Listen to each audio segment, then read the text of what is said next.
আপনি কি খেয়াল করে দেখছেন আমরা সবাই রোগী? পৃথিবীতে এমন মানুষ পাওয়া খুব কঠিন যে কখনো রোগী ছিল না। অবশ্যই অনেক মানুষ ডাক্তার না, কিন্তু ডাক্তারও কিন্তু কখনো না কখনো রোগী।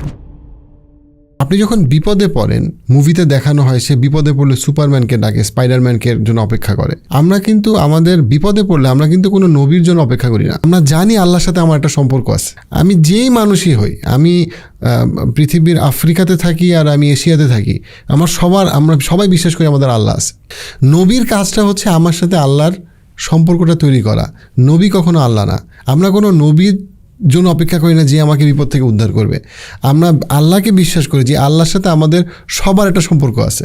ওই অর্থে আমাদের আমরা সবাই একরকম হিরো। কেন? কারণ আল্লাহ আমাদের সবাইকে হিরোর মতো ক্ষমতা দিতে পারে, আমাদের মুসিবতটা দূর করে দিতে পারে, আমাদের সমস্যাটা সমাধান করতে পারে। সুবহানাল্লাহ। নবীদের কাজটা ছিল শুধু আল্লাহর সাথে আমাদের সম্পর্কটা করে দেওয়া এবং বুঝানো যে কী কী করলে আল্লাহ আমাদেরকে পছন্দ করবে, কী কী করলে আল্লাহ আমাদেরকে অপছন্দ করবে। কিন্তু আমরা কিন্তু কোনো হিরোর জন্য অপেক্ষা করি না, এবং আমরা যে আল্লাহকে বিশ্বাস করি সে আল্লাহ কখনো আমাদেরকে নিরাশ করে না। এবং আমাদের যে নবীরা, সেই নবীরা সবসময় এরকম না যে সেই নবীরা সবসময় রাজা, সবসময় তারা অনেক দূরের কোনো নায়িকাকে উদ্ধার করতে যাচ্ছে হলিউড বলিউড সিনেমার মতো, অথবা তারা কোনো ওরকম সিনেমাটিক কিছু করতে যাচ্ছে না সিন্দাবাদের মতো অথবা টারজানের মতো। না তারা বনের রাজা, না তারা সমুদ্রের রাজা, বরং তারা অনেক বাস্তবসম্মত আমার আপনার মতোই মানুষ। এবং আল্লাহ কোরআনে তাদের এমন কিছু ঘটনা নিয়ে আসছেন যেটা আমরা সবাই রিলেট করতে পারি, যেই জন্য কোরআন এত চমৎকার এবং তাৎপর্যপূর্ণ।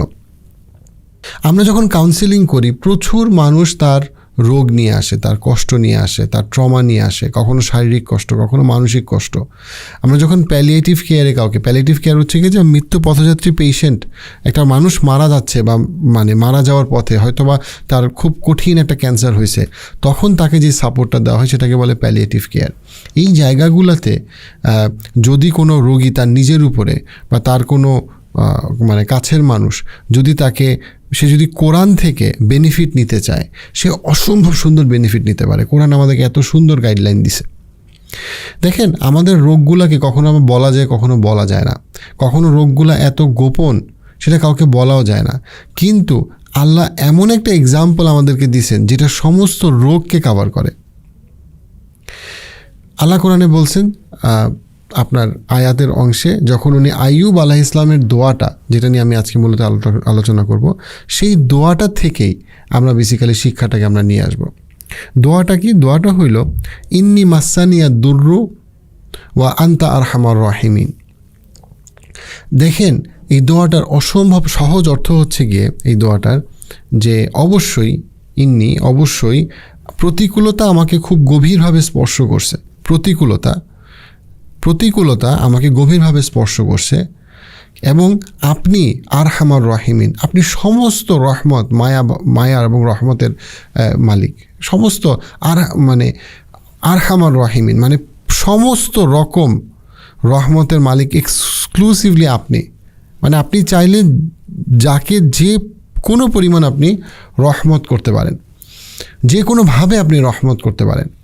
আইয়ুব আলাইহিস সালামের মূল ঘটনাটা আমাদেরকে যেভাবে দেখানো হয়েছে কোরআনে এবং হাদিসের হচ্ছে, উনি একজন রোগী এবং ওনার রোগ মুক্তি হইল, উনি ধৈর্য ধারণ করলেন। এইটাই হচ্ছে গিয়ে মূল ঘটনা। উনি কোনো বনের রাজা না, কোনো সমুদ্রের রাজা না। উনি কত অসংখ্য মানুষকে বিপদ থেকে উদ্ধার করছেন। এই যে সুপার হিরো টাইপ মুভি, এই টাইপ মুভি আমাদেরকে এখানে দেওয়া হইতেছে না, বরং এমন একটা মানুষকে আল্লাহ প্রশংসা করতেছে, যেই মানুষটা আমার আপনার মতোই একজন মানুষ, কিন্তু আমাদের থেকে তার ধৈর্য অনেক বেশি। আল্লাহ তাকে একটা কঠিন পরীক্ষা দিয়েছেন, যেটার জন্য আল্লাহ তাকে সম্মানিত করছেন, এবং উনি আল্লাহর কাছে নবীর মর্যাদা পাইছেন। আমরা ওই সিন্দাবাদ আর টারজানের সাথে আমরা রিলেট করতে পারি না, কিন্তু আমরা আইয়ুব আলাইহিস সালামের সাথে রিলেট করতে পারি। আমাদের কখনো দাঁতে ব্যথা হয়, আমাদের বাচ্চা কখনো অসুস্থ হয়, আমাদের বাবা মা কখনো মৃত্যু পথযাত্রী হয়। আমরা দেখি মানুষটা কীভাবে অসুস্থ হয়ে যাচ্ছে। সেই মানুষটা সবসময় সুস্থ ছিল, আমি তাকে কল্পনাও করতে পারি না। সেই জায়গাটায় এই দোয়াটাকে ডিপলি বোঝা খুবই জরুরি। এবং আমি এই দোয়াটা শুধুমাত্র 3টা খুবই গুরুত্বপূর্ণ জিনিস আমি বলবো। 3টা জিনিস যেটা আপনি যখন রোগী, অথবা আপনি যখন কাউকে দেখতে যাচ্ছেন যে রোগী, আপনার কাছের কোনো মানুষ, আপনি এই 3টা জিনিস মনে রাখবেন এবং তাকে মনে করাই দেবেন যেটা তাকে হেল্প করবে, এবং এই 3টাই এই দোয়ার মধ্যে আছে। প্রথম যে বিষয় সেটা হচ্ছে যে দেখেন উনি সমস্ত প্রতিকূলতার কথা মেনশন করছেন আল্লাহ দোয়ার প্রথম পার্টে, যে অবশ্যই প্রচণ্ড প্রতিকূলতা আমাকে স্পর্শ করছে। খেয়াল রাখেন এখানে উনি কিন্তু আল্লাহকে কোনো কমপ্লেইন করে নাই। অনেক সময় যখন আমরা রোগী হই বা আমাদের কোনো বিপদ হয়, সেটা অর্থনৈতিক বিপদ হইতে পারে, সেটা শারীরিক বিপদ হইতে পারে, সন্তান মারা যায়, তখন প্রথমত আমরা নিজেদেরকে অনেক সময় অভিশপ্ত মনে করি। অনেক সময় আমরা বলি না, আমার সন্তান অটিস্টিক হইতে পারে না, যদি আমি জানি আমার সন্তানটা অটিস্টিক, আমি ডিনায়ালে থাকি। অথবা না, আমার এরকম হইতে পারে না, হ্যাঁ আমার ডিভোর্স হইতে পারে না, অথবা আমার এই বিপদ আসতে পারে না, আমি দেউলিয়া হইতে পারি না, অথবা আমি বিজনেসে ভুল ইনভেস্টমেন্ট করতে পারি না, ডিনায়াল থাকে, অথবা রাগ থাকে, নিজেদেরকে আমরা অভিশাপ দিই। এই বিষয়গুলো আমাদের কষ্ট সব সময় বাড়ায় দেয়। খেয়াল করেন উনি একসেপ্ট করতেছেন, খুব ইম্পর্টেন্ট কথা যে উনি একসেপ্ট করতেছেন। উনি একসেপ্ট করতেছেন যে প্রতিকূলতা ওনাকে স্পর্শ করতেছে। এটা সাইকোলজিক্যালি খুবই পাওয়ারফুল যে আপনি একসেপ্ট করেন যে আপনার ক্যান্সার হয়েছে, আপনি একসেপ্ট করেন যে আপনি মারা যেতে পারেন, আপনি একসেপ্ট করেন যে কিন্তু আপনি এটা বিশ্বাস করেন যে আপনার পরবর্তী ফলাফল যা হবে সেটা আল্লাহর হাতে নির্ধারিত। আমি সেটাতে আসতেছি, বাট প্রথম পার্টটা হচ্ছে একসেপ্ট করা, যে আমি একসেপ্ট করি আমার এই কঠিন রোগটা হয়েছে, আমি একসেপ্ট করতেছি আমি দেউলিয়া হয়ে গেছি।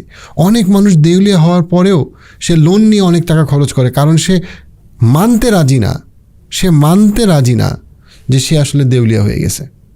অনেক মানুষের একটা অটিস্টিক বাচ্চার ট্রিটমেন্ট সে করায় না। অনেক মানুষ তাদের স্বামী স্ত্রীর মধ্যে সম্পর্ক স্বাভাবিক নাই, কিন্তু সে কারো কাছে সাহায্য নেবে না, আমার কোনো সমস্যা নাই। সে জানে তাদের মধ্যে অনেক সময় আমার কোনো সমস্যা নাই, অর্থাৎ সে তার সমস্যাটাকে সে একসেপ্ট করে না। একসেপ্ট না করলে আপনি কখনোই আপনার এই যে অ্যারোগেন্স, এই অ্যারোগেন্সের জন্য আল্লাহর পক্ষ থেকে রহমত আপনার কাছে স্পর্শ করবে না। 1 নম্বর কথা একসেপ্ট করা। 2 নম্বর যেটা বিষয় সেটা হচ্ছে ধৈর্য ধরা। দেখেন আইয়ুব আলাইহিস সালামের ঘটনা থেকে আমরা, বুখারী এবং মুসলিম শরীফের হাদিসগুলো থেকে আমরা জানি আইয়ুব আলাইহিস সালামের অনেক সম্পদ ছিল, তার সন্তানরা ছিলেন, উনি সুস্থ ছিলেন, সুন্দর ছিলেন, সুদর্শন ছিলেন। একটা রোগ তার হয়, যেই রোগের কারণে সব মানুষ তার থেকে দূরে চলে যায় এবং সব মানুষ বলাবলি করতে থাকে যে নিশ্চয়ই সে কোনো খারাপ গুনাহ করছে, নিশ্চয়ই সে খুব পাপ করছে, যে জন্য আল্লাহ তাকে অভিশাপ দিছে এবং আল্লাহ তাকে ছেড়ে চলে গেছে। তা না হলে এত বছর, একটা হাদিসে আসছে যে উনি 18 বছর এই রোগে ভুগতেছিলেন, যেটার জন্য মানুষ তার থেকে সরে গেছে, তার সমস্ত সম্পদ তার থেকে চলে গেছে, অর্থাৎ উনি সমস্ত সম্পদ থেকে প্রায় ব্যাংকরাপ্টের মতো হয়ে গেছেন এবং উনি অসুস্থ, অর্থাৎ ওনার অর্থনৈতিকভাবে বিপর্যস্ত, সামাজিকভাবে উনি বিচ্ছিন্ন এবং উনি প্রচণ্ড রোগে আক্রান্ত, যেই রোগটার কোনো চিকিৎসা নাই বা চিকিৎসা ওইখানে কেউ জানে না। এবং উনি তখন ধৈর্য ধরছেন এবং উনি আল্লাহর কাছে চাইতেছেন।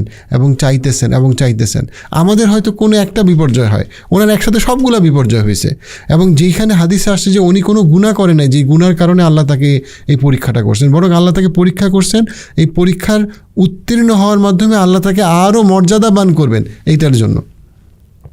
অনেক সুন্দর ধৈর্য উনি ধরছেন এবং ওনার ধৈর্যের প্রশংসা আলেমরা সব সময় করে গেছেন, আমাদেরকে শেখানো হয়েছে যে উনি ধৈর্য ধরছে। দেখেন ওনার কিন্তু কোনো যুদ্ধের ঘটনা এখানে আসে নাই, উনি কিন্তু এখানে পৃথিবী বদলায় ফেলে নাই, বরং উনি এমন একটা কাজ করছে সিনসিয়ারলি, একাগ্রতার সাথে, যেই সম্পর্কটা তার সাথে আল্লাহর, যেটার জন্য আল্লাহ তাকে কোরআনে তার এই ঘটনাটাকে নিয়ে আসছেন এবং তাকে একটা উজ্জ্বল দৃষ্টান্ত হিসেবে আমাদের সবার সামনে নিয়ে আসছে। আল্লাহর কাছে আপনার একটা অসাধারণ বান্দা হওয়ার জন্য সবসময় বিলিয়নিয়ার হইতে হবে না, সবসময় 5,000 কোটি টাকা দান করতে হবে না, প্রধানমন্ত্রী হইতে হবে না। অনেক সময় আপনার ওই দুর্বল অবস্থাতেও আপনি আল্লাহর সাথে এমন একটা সম্পর্ক তৈরি করতে পারেন যেটার জন্য আল্লাহ পৃথিবীর সমস্ত মানুষের থেকে আপনাকে মর্যাদা করতে পারে। আপনি হয়তো এমন একটা কঠিন সময়ে ধৈর্য ধরছেন, যেই ধৈর্যের জন্য পৃথিবীর মানুষ আপনাকে চিনে না, কিন্তু আকাশে আপনি একটা তারকা। এবং সেটা আপনি কিয়ামতের দিন আপনি দেখবেন যে কিয়ামতের দিন কত সাধারণ মানুষ অসাধারণ, আর কত অসাধারণ মানুষ কোনো দাম নাই আল্লাহর কাছে। কেন? কারণ পৃথিবীতে তাদের অনেক কিছু ছিল, কিন্তু আসলে আল্লাহর সাথে তাদের কোনো সম্পর্ক ছিল না। রোগের মাধ্যমে কষ্টের মাধ্যমে ওই যে আমাদের যে ডিফিকাল্ট টাইম, ওই ডিফিকাল্ট টাইমে আল্লাহর সাথে আমরা এমন একটা সম্পর্ক করতে পারি যেই সম্পর্কের কারণে আমরা চিরস্থায়ী জান্নাতে আমরা ইনশাআল্লাহ প্রবেশ করতে পারি। এই ভিডিও ক্লিপসগুলো যদি আপনি মিস করতে না চান, পার্সপেক্টিভ ক্লিপসে সাবস্ক্রাইব করুন।